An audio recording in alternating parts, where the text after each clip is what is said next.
The Beef and Barnzy Show, brought to you by Bowlersmart.com, trusted by bowlers around the world since 2004. By Lightning Strikes Bowl, home of Bowlers Mart Pro Shop. By Platinum Ford, drive the difference. By Fire Lake Bowling Center, 24 state-of-the-art lanes. By True Grit Coatings, drive on our passion. By Road to Grip, king of them all. By 900 Global, striking worldwide. Welcome back to the Beef and Barnzy Show. It's been a minute, and we are glad, but we are home for a little bit, and looking forward to bringing you some interesting things from the last week, 2 weeks, 3 weeks. You tell us, we'll fill in the blanks. So, as usual, I'm joined by internet personality, Flow Bowling expert commentary. Now we're stretching it. Weber Cup 5-time champion, Team England. He's all world, ladies and gentlemen. Beef Stew, how are you today? Yeah, I'm definitely happy to be home. Pretty long trip. If it ended in disappointment at the Masters, I guess yes, because I felt like I didn't really get to bowl the tournament. So that was a bummer, to say the least. But with 15 frames to go, I wasn't cashing. So giving myself a run going into the 9th and 10th frame was, that was something good. How amazing is Norm Duke? My man's 100 years old and he's the #1 seed. I feel like if you have to be as good as Norm Duke to get through that third squad, then we're all screwed. I just reflected back on it. So, I came on tour in 98 and I was 28 years old. So I was a little older. Norm's actually not that much older. He's 6 years older than me, but he'd been on tour for 18 years when I came on tour. Yeah. And he'd already had a whole career basically before I'd been there. So it felt like he'd been around, forever. And I'd watched him bowl in the 90s. And when he was player of the year, hooking the lane, him and Dave DeEntremont and then shortly after we got on tour, he kind of started where he just played straight a lot, even when he probably shouldn't. And it's just crazy. He's still such your favorite term, shot maker, but he can thread it in there as good as still at 58, as good as anybody in the game. Yeah. I mean, to put in perspective, I would guess that I'm in the oldest 15% of the players on tour. Norm's debut year on tour was my year of birth. Yeah, there you go. Norm's been bowling on tour as long as I'm alive, and I would say that I'm probably, like I say, definitely in the oldest 25% of the players who are bowling on tour regularly. So, said Duke mentioned the bracket format helped him this week. I mean, sort of. I guess when you qualify 33rd, yes. But they were so hard, he was going to be in play if we bowled a lot of games. I think he was more of this is that he didn't have to bowl as many games because he won matches. Yeah. In general, selfishly, we want more bracket style formats. Selfishly, I probably do, but as your rev rate goes down, the less traffic on the lane, the better your chances are. So when you're having to follow a lot of 500 rev rates, it's not always that great for you to. I love the Masters, and I love that we do it once a year as a major. I would like us to have a best of 7 tournament or two. Yeah. But right now, I don't feel like we have enough tournaments to necessarily do that.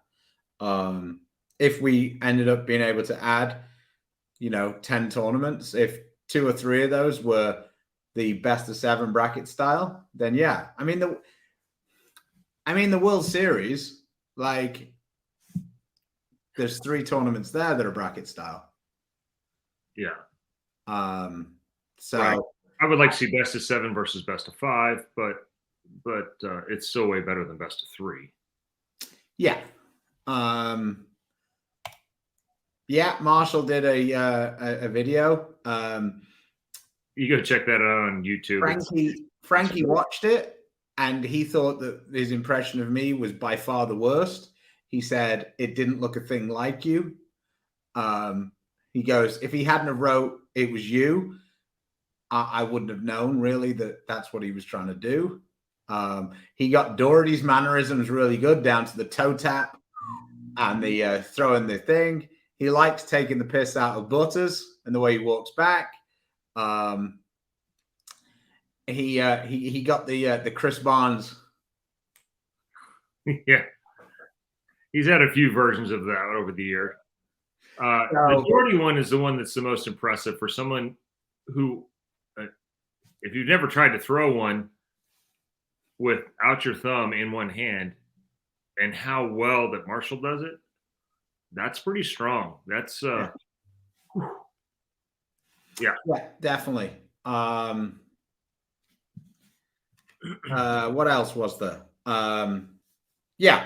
So quickly, let's debunk a couple of myths that we've seen online. One, no, Belmo wasn't the only person who was asked to have their balls done. 2, no, Belmo wasn't the only person who said no. 3, no, they didn't measure any reactive balls. They were only measuring urethane balls. So yeah, hopefully the conspiracy theories on those things were way overrun. So yeah. So hopefully that clears up a couple of those questions. 4, no, me and Chris aren't going to have a strong opinion on this because, well, OVs. Yeah, you can all call us pussies, whatever, but we don't know enough about both sides of the argument that it would just either be extremely partisan one way or we'd get fired the other way. So I'll give you a little bit of a take, but my general feeling about the whole thing, and I'm not involved in the conversations on either side at all, is that they came to an agreement that was the best for the industry. And both sides had to compromise a little bit to get there. I don't think both sides agree with the other side's position completely, but this was the best so that the bowlers didn't suffer. There wasn't giant lawsuits or issues or things that would bankrupt either company. And so I think they came to this agreement for the best of the industry, and both sides had to take a little bit of a hit over what might have been ideal from either viewpoint. Yeah. All right, moving on. Oh yeah, one last thing. Just remember, you can use these balls in basically everything except nationals. And nationals, junior gold, Team USA trials, and the Masters and the US Open, and the women's tour. Yeah. And unfortunately, collegiate. Oh, is it all collegiate tournaments as well now? They're under their purview, I believe. Okay, well, I don't have confirmation on the college side, but I'm pretty sure that's how that's played out. Okay, so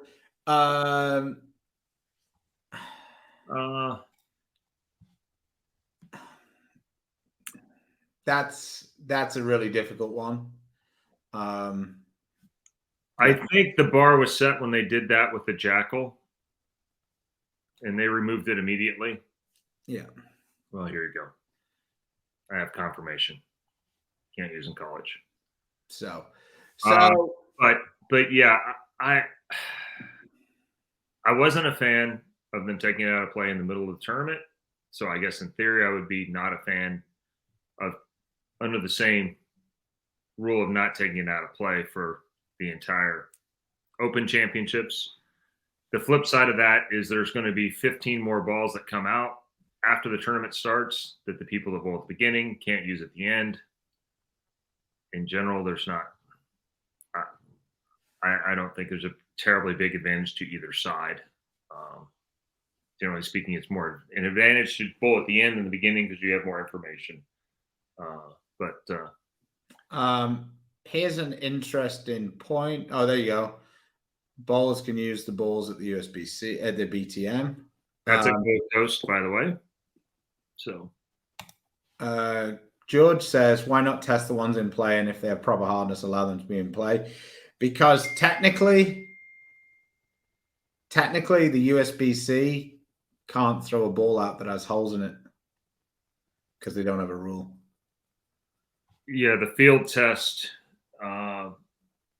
They don't have a number anymore. They got rid of it. Right, because the ball's tested lower in the field by 0.8 to 1.8, which is why the PBA's rule is 70 versus 72, which I don't know if it's going to move to 71 now that there's a 73. But the idea is that it allows for the softening, the field test measure to be a little softer than the controlled environment static test, and so that's why the wiggle room there. So hand barometers are notoriously hard to calibrate, I guess, as well. More about barometers and testing than I ever cared to know.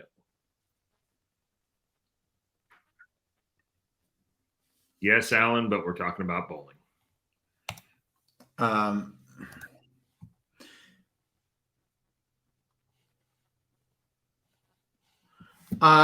Storm did a pretty good job with guys.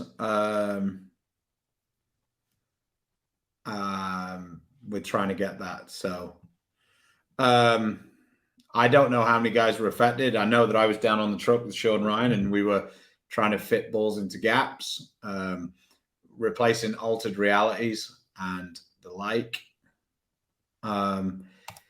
Bo says, please explain everyone between the difference between field tests and spot checks. Field tests are done literally in the field. The spot checks that they're referring to now are they purchase balls from distributors and have them, as my understanding, and Bo can confirm this, I guess, but is they have those shipped to USBC and done in their controlled environment, like they do a new submission from the companies. Well, that's not technically true either. Spot checks are different from when they approve them, because when they approve them, they're all sanded, and when they spot check them, they're all shiny. So that was another part of it that was interesting. And there was interesting that at least one ball that that was voluntarily tested at Gold Coast came back with surface on it. That didn't have it on when it went in. Oh, was that a urethane ball? Yeah. Oh, okay. Allegedly. I did not see it myself, but I did. Okay, we're starting that one. So, anyway.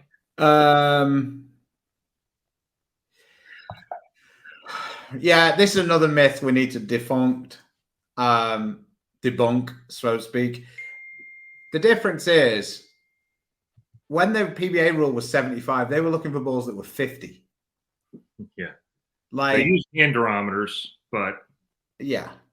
But that rule was made for soakers originally. That's why they were testing, because of you were looking for balls that were 10 points lower than the number. Now, do we need to go back to something like this? Maybe. Yeah, it's just hard now because you're looking for a really small amount difference. Yeah, and like before, they were looking for a ball that was gargantuan, just a huge amount now. So they were literally trying to stop people cheating with that rule, like legitimately cheating. Now it's just, yeah, whatever.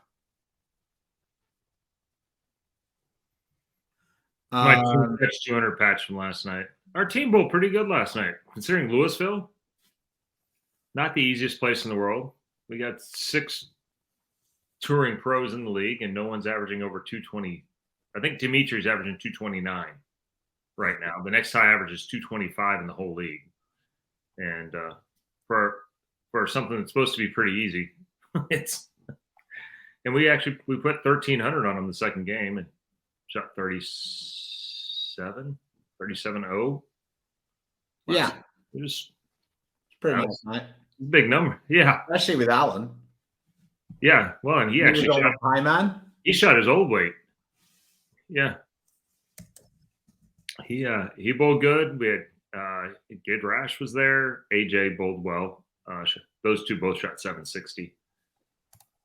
And I got Louisville. I had 500 turning, and that was a 9-pin in the 10th of the 1,300 game on the right lane, and then started out with a stone 8, strike, ring 10, strike, ring 10, triple, ring 10, and yeah, I tried about 3 different things, and then just went right back to those. So whether I was throwing a Nerf ball or a different one, it didn't really seem to matter. Yeah. Right. So let's quickly tick off a few here, and then we'll have a break, and then we will talk about your Open Championships. Okay. So Terry asks, what is your replacement for an altered reality? The answer is it depends. It really does depend, because it depends on where that altered reality is in your bag relative to the other balls. Like, so if you've already got quick balls below the altered reality, i.e. like a X2 or a UC2, then I think the best replacement for you is to take a reality and shine it. Now, that ball will be a bit smoother than the altered reality, but that would gap your bag better. But if you already have like a reality and you use the altered to be the step down, then I would recommend a slightly stronger layout on an X2 to fill that gap. Part of the reason why part of the reason why Storm is so successful is because they build the bag so that they kind of coexist. So when you lose 5 or 6 pieces, it kind of becomes like what's left isn't necessarily that useful to fill the spots. Yeah. That's just the way it is. It's not. Yeah. Sorry, go ahead. So like the answer to this normally for me would be a UFO alert. A UFO alert would be closest to an altered in that gap because it's the next strongest of the asymmetrical quick balls. But obviously you don't have the UFO alert either. Well, it would be strange for Storm to have 3 really strong, quick, asymmetrical balls because they would just stand all over each other. So when you eliminate the 2, you don't really have one left. So that, in short, is the answer to that. The answer is it depends. So yeah, there you go. I'm getting a little shade thrown at me for not being able to carry the corner pins last game. Little touch. All right. Yikes. My man's feeling himself. Has he got a league night in down at Castle Grayskull? Called Wichita. I forget the name. North Rock. Has he got a league setting at North Rock, and he's managed to do the young thing and forget his nice outing at the Masters? He bowled Southwest last week, and they're a little different right now. It didn't go fantastic. Yes, and you can check out our video on YouTube. I do a comprehensive video with different surfaces and all sorts. So yes, I have. Yeah. What if you shine an X1 to replace a UFO alert? Yeah. I mean, it's going to be smoother, but yeah, it's the same. It's kind of the same idea as what I was saying. For me, it's not going to be as angular down the lane, but yeah, I feel like overall that wouldn't be it's a fairly close. You've thrown that ball a lot. Regina says, do a lot of older balls on the truck. No, there wasn't a lot of those older balls. So because they were in Vegas, I think some guys like Simo lives in Vegas, so he might have just went to his garage. I don't know. My man has quite the stock. He's no days off. He's not afraid to drill, and he doesn't necessarily just throw them all the way as soon as he throws them. Yeah.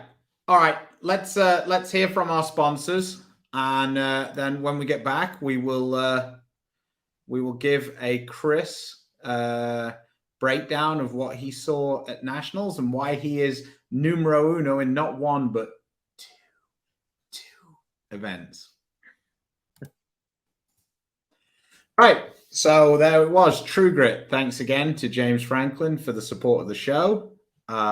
He was actually in Vegas. It looked like he had a pretty good time. Got to see a few of the sites. So, Chris. Yes.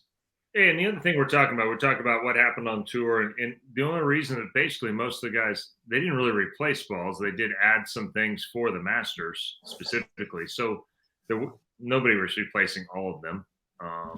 I have no intentions of replacing any of them because with the exception of the Senior Masters, I don't bowl anything else. So to answer this question, I didn't throw any illegal balls last night. I have a few, obviously, that were a part of the national ban, but that doesn't apply to basically anything else. So, no, none of them are banned. Just can't use them at nationals. Yeah. So, what's next? Yeah, Chris, your nationals experience. I mean, short story, I felt like the team event and the doubles and singles were flipped this year. So, yeah, it's probably fairly clear. It's hard to say because the doubles and singles was downstairs in the regular center, and that center is way more friction than the arena. But team is like it always is. If you break them down right, they turn out to be pretty good. And there was a monster score put on them the last few days, I believe. Yeah, Matt McNeil's team. Yeah, 34. Crazy. 70 or something like that. That's a big number. I don't know if that one's going to get beat. So I've seen some lefties that they're not. You can't get it to the gutter. It doesn't appear, but you can. It's they're pretty playable on the left. McNeil shot 740 in team, and then he was 100 over for doubles and singles. In the right,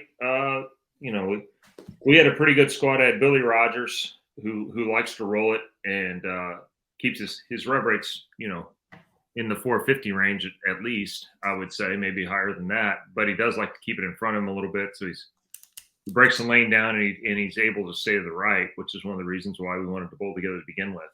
And so Ryan was the furthest left of us. He got to bowl in the same pair with Greg Snee, gentleman from Louisiana. But Ryan was in around 15, and we were a little right of that. And we just broke them down, and they weren't terribly hard for doubles and singles. Carry at South Point in the arena is great. There's not very many questionable pairs in there versus downstairs, and so I hope it hangs on. But I think it's going to. I think there's going to be a lot of teams going to have a shot at it with 2 to 5 frames left. I threw a gem, despite the fact that everybody seems to think it was an altered reality. I threw a gem in doubles and singles. He did. I was there. Well into the 5th game, and then I finished up with a synergy. And just threw it slow and kind of wheeled it. I was in the 4th, almost 5th arrow, I guess, by the time we were done. So, yeah. Like a lot of things, it broke down, even with only 4. Of course, Coley Fultz, he was part of our team. I had a great time bowling with Coley. He is a low-key guy. And in team event, they were fairly flat in the middle. And so, we were trying to play to the right, but there was a lot of hook there, and he bowled fantastic. Was able to keep, a fairly dull ball, 13, 14 at the arrows and help it break down and gave us a chance. We shot 31-20 and all of us struggled at some point, but, a pretty solid team set really. And, Coley was great. He, good team guy for sure. Yeah. People like to hear more on the specifics of your grip change. I'm going to do a video here this afternoon. I've been talking about it, and I apologize that it hasn't been done sooner. And then once I do that, then I'll go to my editing department.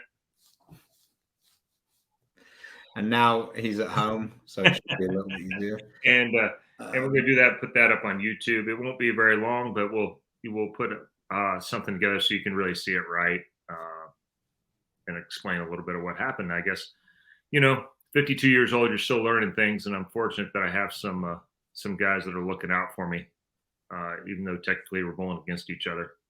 But it took a village to get through my stubbornness. But we're still learning.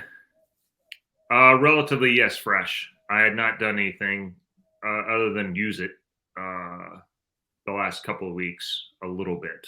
It hadn't had a ton of games on it, so I did take somebody asked earlier about a shiny gem. I did shine it up for the Masters and tried a little bit there. It was like everything; they were hard, so nothing looks great. It just looks different for the most part. I don't know if you have enough time. Creating holds always a really interesting thing. I do think it probably helps stretch the pattern a little bit. I just don't know. It's a hard thing to measure carry down. You know it when you see it, but it's just so much easier to see hook. Ryan's team, he ended up bowling with someone with teams from New Jersey. They had a plan. They had 10 guys, not a ton of super high rev rate, and they played right at 10. Broke them down. Both teams bowled 32 and 3,300. So on 31 and 2, which is historically not one of the great pairs there. Yeah, USBC do a pretty good job with trying to help out with getting the lanes flattened and stuff. So I think that's helped over time. Yeah, when I look around there. Any thoughts on the PBA playoffs winner? We'll talk about that on Thursday. Yeah. We might do some brackets for fun on the show. I'll try and figure out because they start on Sunday. So I will. We've only just seen the points and the matchups, so we will get onto that. Gem compared to reality. This is probably a better question for Chris because he's used the gem way more than I have. Yeah, the gem's slightly slower than reality. It's kind of what I'd take on it.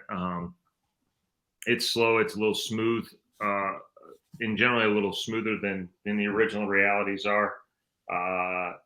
For me, I like to make it roll. So I don't really need a ton of those balls like Gem, Reality, Nova. I think they stack up like that. Gem is probably the slowest. Reality's next. Nova is slightly underneath that.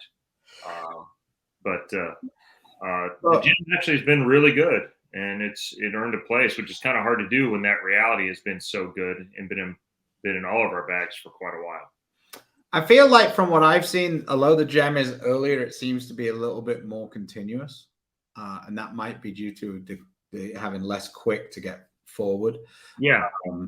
But that's just been my impression of it, watching other guys use it. I know Simo was a really big reality guy, and he's sort of like back and forth between the gem and that. So the fact that Simo would even consider something else in that gap shows you that it's got some promise. Awesome set, Louisville of all places. Do you think urethane's in play or no in nationals? Ryan used it in team for a game or two. Yeah. I think you could throw it. I didn't see any need for it myself. But there will be teams, especially in team event. I think there'll be teams that do it because they hook more on the team than in the doubles and singles this year. This is one that I haven't heard. Have you heard anything about that? Yes, as of right now, Ryan Schaefer posted it yesterday. Right now, Flo is not scheduled to do the PBA 50 tour. It is PBA's full intention to have it live streamed, and so they're looking at lots of solutions, including Flo. That's not completely out of the game, but right now, their intent is to get it live streamed somehow, some way. Okay. But yeah. Gem compared to the UFO. That's a pretty good question. The original UFO was pretty slow. I think that the Gem is a bit stronger than the original UFO. So I think it continues a little bit more too. I think you nailed it actually. That it has a pretty good window. I was surprised even at nationals I could throw it that long. Yeah, for that many games. Yeah, I just kind of kept getting my hand around it. I mean, you didn't throw it the same way the whole time, but I was surprised that it didn't start flat tenning way sooner than it ended up doing. Zen versus Dark Code is a replacement for the Wolverine. Both are stronger. Neither. I mean, I to me, the Zen would be the better one. I'd drill it a little weaker. The Dark Code to me is completely different. It's going to flare so much that it's of course going to be close. I personally think that a little bit of surface on a High Road Pearl is going to get you closer to a Wolverine than either of those two. High Road Pearl is probably the closest thing that's in the line right now. It's going to be a little cleaner than the Wolverine, but you can dust it. Yeah, we're going to be doing some mock drafts, and again, Alan, not draft eligible.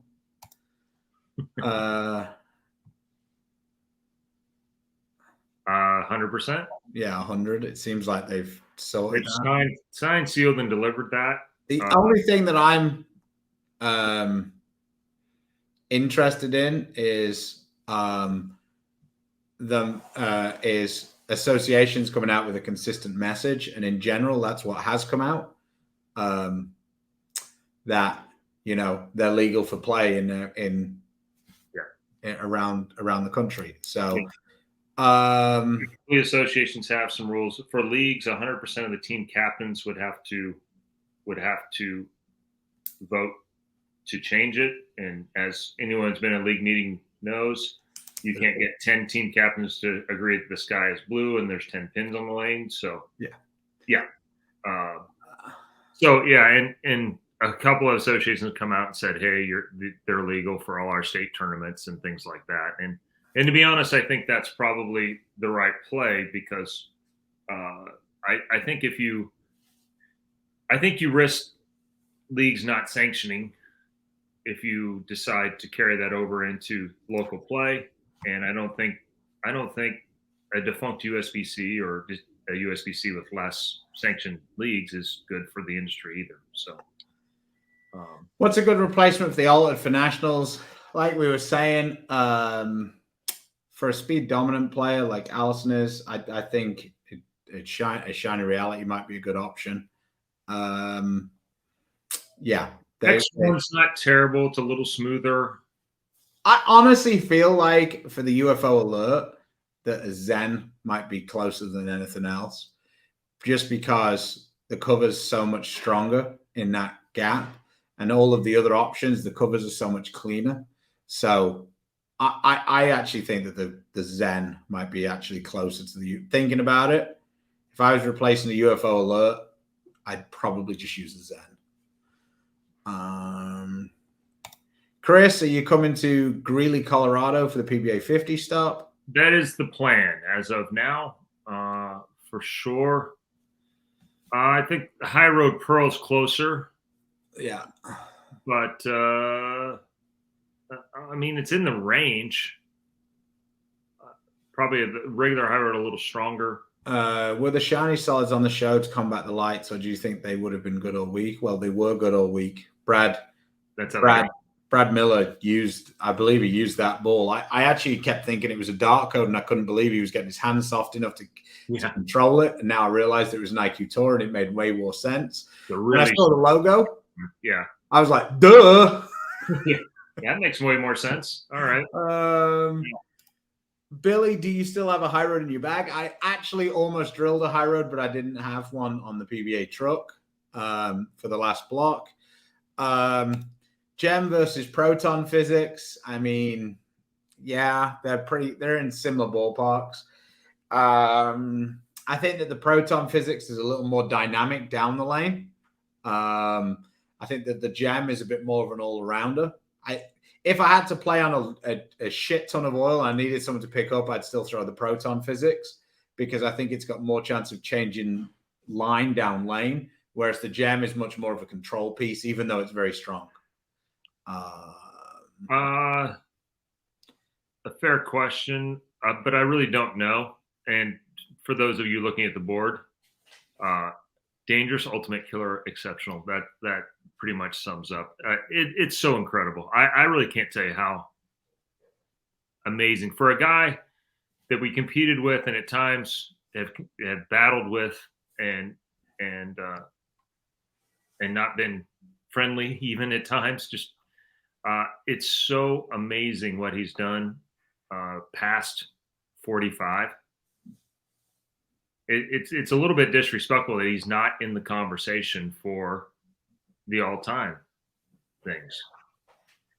And maybe how good you are at 50 or 55 or 58 isn't really supposed to have that much of a bearing on it, but he is in the 40 title club. It's yeah, no, I agree. Very quietly, I think he passed by Pete and nobody seemed to notice. Mm-hmm. Yeah, Simo went into the gem closet. That was a ballsy change on that right lane, to only change on the right lane. That was pretty impressive. Came off for him. He had a really good reaction on that lane. And if you were playing Simo bingo, he did moan about the rack, so you got to tick and take a shot. They mentioned little surfs on the high road would be close to things. The Wolverine versus hyped hybrid. That's a tough one for me to digest. The hyped hybrid cover's a little stronger. The core's a little rollier. I just don't think it's going to be as directional down lane. I mean, a hype pro with a little bit of the shine taken off might be a little closer, actually. Yeah. I think that's probably where I would lean on that. No one using UC3 at Masters or the Open. I used it a little bit at the US Open. I just think that it hooks so much that it was. I mean, urethane in general wasn't in play. Matt Zweig actually used the UC3 at the Masters and hooked the absolute shit out of it. He had it shiny and he was wheeling the lane with it, and he had some pretty good success. So there was at least one UC3 going down the lanes at the Masters. Yeah, actually, Ryan, you're digging back in for an altered replacement. Dream Big Pearl or the Inception Pearl would both be. Now they're a little bit older, so they're probably not going to be quite as strong cover stock wise, but very similar core wise. So those are both actually very. That is the plan. Right there. Over there. Lightning strikes. Yeah. Strikes. Yeah, right here. Where does the Nova fit? The Nova is below. The Nova is kind of in the same sort of gap as the X1. It's a strong ball that's a step down from Reality Pro and Physics Gem. What should I get to replace my Phase 4? Nothing. Keep your Phase 4. It's fantastic. Yeah. Keep winning all the side pots in league. That would be my answer. I mean, I don't really feel like there is that ball is a symmetrical ball that's so strong. I mean, if you were desperate that you had to replace it, which I don't think you should, Zen, I would guess, is the best option. Somebody again asking about the dark code. I don't think it's anything like the Wolverine, so no. I got one. How do you feel about the colored oils? I think the red shows up way better than the blue. I do. I also think it's a gimmick that's not really helping now. Yeah, I don't think it really shows anything. We don't bowl on it enough for it to be useful for us. No, I mean, like for the viewer, I don't think they understand oil patterns, so I don't think that necessarily helps explain it. To be honest, Randy's strength is not that side of it, so I don't know that he. And the windows to explain it are difficult because it's not an 8-second thing to talk about lane conditions, and those are the windows you have to talk about a lot. So Hey, somebody's calling you out. Fancy a little action while you're at lightning strikes? Think he probably does. I probably have $1 or $2 I could throw at it. Yeah. What would you put together from house shot to? We've done this about 100 times. If you look on our YouTube page, we've got tons of stuff. We might need to do an updated one with the new balls intact, newer arsenals. But yeah, we've done a few. Check out our YouTube page. There's that's too long a conversation for. Yeah, because we're actually going to be finishing up pretty soon here. Can you wash the red blue door? You can wash it out your shirts. You can't wash it out the balls. It doesn't. I'm not sure it comes out of shirts all that well either. Oh yeah, it's been a while. Well, it's been a while since I've had to worry about it. We can ask AJ. It was all over his shirt yesterday. Yikes. No, they don't help at all.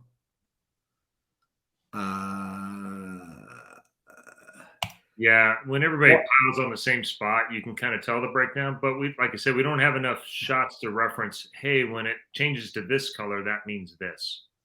So we don't really know. What tournaments are next on? Just some regionals. Got a couple of weeks off, so I'll be enjoying that. Had to double take. Yeah, the Widow. It's kind of funny. That Widow is the best because that thing just doesn't look anything like it. Like Jake Peters looked like he was throwing an ice storm at the start of the season when he was bowling on the Players Championship show. It looked like one of the really light blue ice storms, the old school ones. And then now this thing's just like red. Like what ball's that? What is that? Yeah. I used to we had, I think it was a Moxie or something. So it was red and yellow and black. And they're using the blue oil and the yellow all turned green. And everybody wanted to know what ball and where I got it from. And how do I get one of the red and green ones? And yeah, you can't. So Brad's feeling himself here. He says it wasn't really a call out, but yes, I'll use Dom and Rhino's cash for it. Wink. Guess he's the hometown hustler. Well, as I remember, I think Dom ended up with more of that cash than. Yeah. Well, let's not let the truth get in the way. Yeah, there we go. Yes, we're going to ask AJ Johnson. Could see it all over his shirt. Yeah. Has Stu even bowled on dyed oil? Yeah, I bowl in the PBA league every year, you cheeky bastard. It looked like it was a Widow Pink. Yeah. Yeah, it looked like it was a bad commercial, didn't it, for washing powder? Yeah. How's the body feeling 100 games over the few months? Any aches and pains? No, because we had plenty of time in between. I was a little sore with my hand, but I have I was cutting my fingers a little bit, but it's kind of my somewhat superpower of healing. So if I have a day off, it pretty much heals over pretty good. I'm quite thankful because I have really dry skin, so it cracks quite often. And I refuse to wear tape because I just don't like the feel. Thanks. When would you make the switch to a different ball? Multiple players stuck with a ball that either broke too early or gave up down lane. On what? Are you talking about nationals? Yeah. If so, Chris, what do you think? Yeah, in general, I mean, this is my general theory is throwing balls that roll earlier first. And then when they do this, what you're talking about, then it's always a ball down. And so if you look at our YouTube videos, we stack up balls where there's kind of 6 from earliest to latest rolling. And then if you start at the earliest, when you flat 10, ball hooks early, it's easier to see. But when they quit down lane, sometimes that's harder to see. If you're using that earlier rolling ball, it's easy to know that, hey, it's time to move down one. Yeah, it's more an experience thing when you see it. Like if you're using a strong ball and it looks like it's not hooking, the odds are probably pretty strong that it's burning up. It's you're doing it. It's more of a logical guess rather than something you see, because it's very difficult to see it when you bowl. Because the colored oil doesn't really teach the viewers anything if they don't know what a typical house shot looks like. Yeah, that's probably fair. Chris, pick your opponent for a major champion. PD Dub, Parker Bone, or Norm. I I don't want to pick the left-hander if he's on the show at all because it's not a fair fight. I want to pick Pete if I want to win because I have the best record against him of those three by a lot. And I want to bowl Norm if I'm truly looking for who the best and biggest challenge to beat on TV. So I've had a lot of. I haven't actually made very many shows with Pete because our roles are so different. But when I have, it hasn't worked out that well for Pete. And if you look over time, what? I was about to say, if you look over time, like just not you in particular, just people in general. Yeah. Generally, in those major championships, you're either playing a superstar, or if you think that you got the good draw, you probably didn't. Right, because you're bowling somebody who does one thing and he's doing their thing, and they're really good at that thing. Don't talk about Tommy like that. Yeah. Shoe fits. my man's Mr. Versatile now, though. When he was winning all of his tournaments, he I remember him saying something like, "You'll never see me right of third arrow on TV, regardless of what I'm bowling on. It's just not happening." He hasn't been left of 15 in about 7 or 8 years now. Well, TV. he was for the World Championship show, and you know why he was left at 14? Because he was using a 14-pound ball.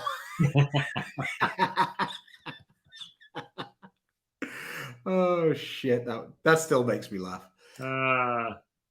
Yes, we finally had bowling fans. Yes, we actually had people who give a shit who won. So yeah, it wasn't very nice, but I don't care. That's what happens when you go and you root at a sporting occasion. And like when I'm going to watch Liverpool in like 3 hours, and when the Benfica guy misses an open goal, I'm going to cheer. Does that make me a bad person? Probably, but I want my team to win. So yes, it was bad. No, yeah. It was after the shot. It wasn't like he yelled as he was letting go of it. Exactly. I've had it happen to me. Actually, Big Mike from Sweep the Rack in Carolier, I needed to strike the first one in the 10th to make the show. If I don't strike in the 10th, Bill makes the show. Bill and Mike are tight. And so I lace one in there. I still remember this shot, and it's a long time ago. I ace it pretty much. I'm running it out early on the U.S. Open, which, yeah. And I ring 10, and Mike is like, yeah. You know, of course, I look up to see who did it and give him the stink eye, but of course he's allowed to cheer for his guy. I was about to say, you looked up, thought you might MF the guy, and then saw he was the size of a house and went, rated in, buds. Yeah. And then I walked the other way. That's exactly it. So yeah, I decided to stay in my lane and in my class, and yeah, Tommy had a ball that he was striking a bunch with, and it was a ball that didn't have a box, and it turned out that it was a 14-pound ball. So. Love asked earlier about 14 pounds, about switching to 14. Oh, okay. Well, Tommy switched to it without really knowing. Yeah. Get more speed. There's some studies out there about 14 pounds. It has not gotten any traction on tour yet. Might do soon.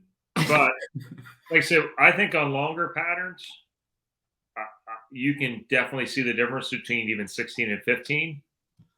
But when the ball can change direction, man, you don't see hardly any difference. One person who it's made a huge difference to their career is Brianna Cote. She used 15-pound balls, and she changed down to 14-pound balls, and her rev rate, it felt like it almost doubled. And yeah, there are some shots she throws where it hits where it's 14 pounds, but at the same time, how many of those shots that she would have just not got it back to the pocket that now she can create so much more angle because her hand can do so much more with the ball. Yeah. I'm already old and I throw 16, so 15 feel like balloons. What do you feel? I think this is pretty clear cut that Simo, we actually talked about this in league a little bit last night. I think Simo is the bad boy of bowling. And for the first time in a long time, he's fine with it. Yeah. I mean, his guys know he's a good guy, but when he competes, it's no days off. He's looking for every advantage every time. And, you know, I don't know if Pete ever really owned it either. He just kind of, you know, until late. I think Simo's fine with it. I thought one of the greatest comments guys, oh, you know, him yelling out whatever he yelled at the end, that was cringeworthy. And goes, Simo replied to the guy, Simo counting his 100,000. He doesn't mind throwing him back. And so, and the amount of times he goes, I can't stand Simonson, and Simonson said, and that's okay. Yeah, he's fine with it. You know, they wanted Sean to be the bad boy. Sean didn't want to be that guy. And you have to be okay with people hating on you. And that wasn't. All right, let's wrap this one up. Thanks, guys, for showing out. We will be back on Thursday. We will try and take on a few of the questions we've been asking. We'll probably do a bit of a playoffs preview. We'll look at the Player of the Year race, which has got very interesting with really two titles left, 3 if you count the Lucy. Will the PBA League become involved in the Player of the Year race? That is the question.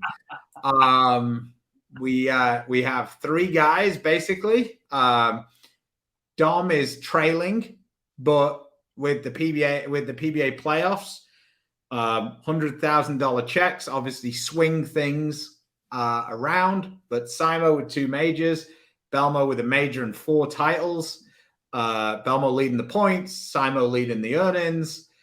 Yeah, it's definitely an interesting race for sure. And yeah, let's see what happens going into the playoffs. And we will have some mock drafts moving forward. Not this week, but soon. No, he'll probably win the 2 singles events left and be like, incentive and experience are not the same thing, Tina. All right, let's send us out, Chris. All right. We haven't done this in a minute, but hey, thanks again for joining us. One of our biggest crowds in a little while. And when you get a chance, please support the sponsors that support us.